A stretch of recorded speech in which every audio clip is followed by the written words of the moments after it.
গাছের মধ্যে বসবাস করা সবুজ রঙের এই অজগর সাপটি আজ শিকার করতে বেরিয়েছে।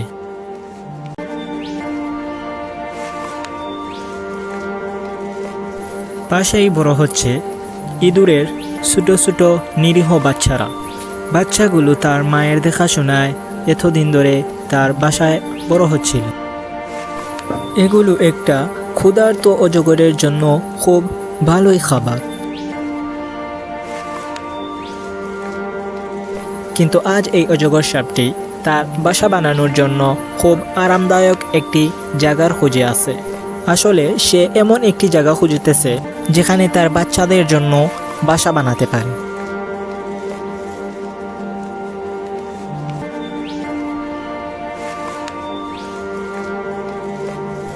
এই সবুজ অজগর সাপটি এমন একটি প্রজাতির মধ্যে পড়ে যে প্রজাতির সাপ ডিম ফুটে বাচ্চা বের হওয়ার আগে পর্যন্ত তার বাসা ছেড়ে চলে যায় না। কখনো কখনো এমনও সময় আসে যে সাপ আর ইঁদুর দুইটাই সুরক্ষিত থাকতে পারে না। অন্য একটি অজগর সাপ এলো, আর তার নিয়ত ভালো মনে হলো না।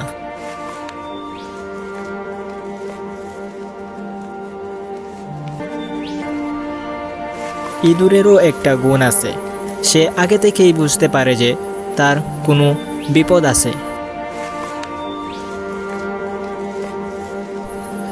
সাপ খুব ধীরে স্থিরে চুপি চুপি আস্তে আস্তে ইঁদুরের গন্ধ শুকে তার কাছে আসতে থাকে।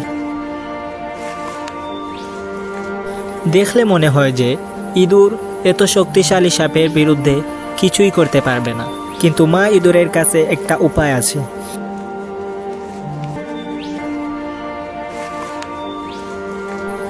সে খুব তাড়াতাড়ি করে তার বাচ্চাগুলোকে নিয়ে অন্য স্থানে চলে যায়।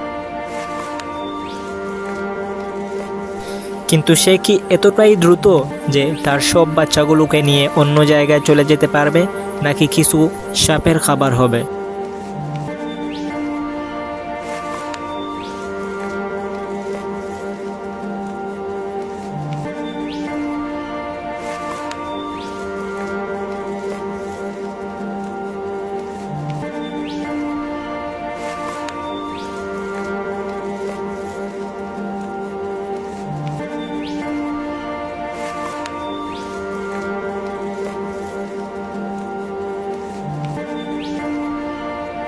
শেষমেশ মা তার বাচ্চাকে বাঁচিয়েই নিল। আজকে সাপের কপাল খারাপ, কারণ তার কপালে কোনো খাবার জুটল না। কিন্তু এই নির্জন গর্ত থেকে বের হওয়ার পরই তার কপাল খুলে গেল। কোনো একটা জিনিস খুঁজতে থাকা আরেকটা ইঁদুর, আর তার কাছে পালিয়ে যাওয়ার কোনো উপায় নেই। এই একটি ইঁদুর তার জীবন বাঁচাতে পারল না, কিন্তু তার বদলে পুরো একটা পরিবার বেঁচে গেল।